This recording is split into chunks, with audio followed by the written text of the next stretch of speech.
Critical Role recap, Season 2, Episode 7. So this episode immediately started off with combat and just continued to be pretty much combat throughout the entire episode. We had our first guest of the season, Kari Payton, came in and played Shikasta, a human cleric who was blind, apparently, and an interesting kind of quiet, soulful character. He also had a nighttime hummingbird familiar with him, similar to Frumpkin, in that he could see and hear through its ears and kind of direct it where to go.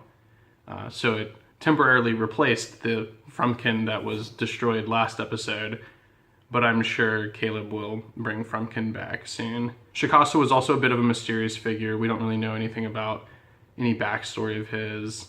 He had just been in the area and was helping some of the local villagers out. But yeah, they found him down there, and he said he was kind of trying to sneak people out of the mines, but saw them and decided to help them out since they seemed to be taking care of business pretty well, which they did. Our adventurers got into 3 different pieces of combat, not including little bits of just kind of killing individual guys as they made their way deeper and deeper into the mines. They wiped out everyone without too much issue. No one really took any serious damage until the final fight, where they ran into again the human priest covered in the bits of gnoll pieces and flesh and stuff. He was down there feeding some of the captives that they had taken from the village to a manticore, and also talking about his god some more, the hungry god. And the manticore didn't really seem to care too much about the god, but was very much interested in all the free food. A manticore is it's like a lion drake hybrid with a humanoid face though. So it's like a lion body with wings and then a human face, but a very big mouth, very large head. Manticores are only a challenge level of 3, and they have pretty low health. Certainly dangerous attacks, and it can absolutely kill people, but not too hard to take down for a group of adventurers. They do manage to kill off the priest, and when Caleb gets the final blow, some sort of memories leak into his head.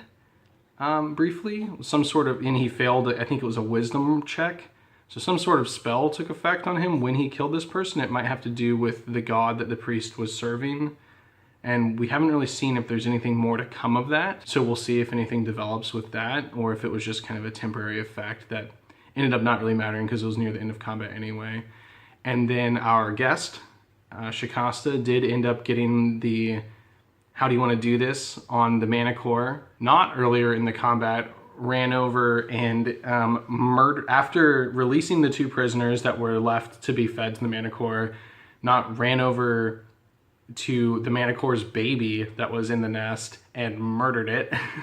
And so the manticore kind of became extremely fixated upon killing Knot, managed to knock out Knot, and then also Jester ended up getting knocked out. But Ford was able to come over and use his healing potion to pick up Jester, and then Jester in turn was able to use her healing spell to pick up Knot.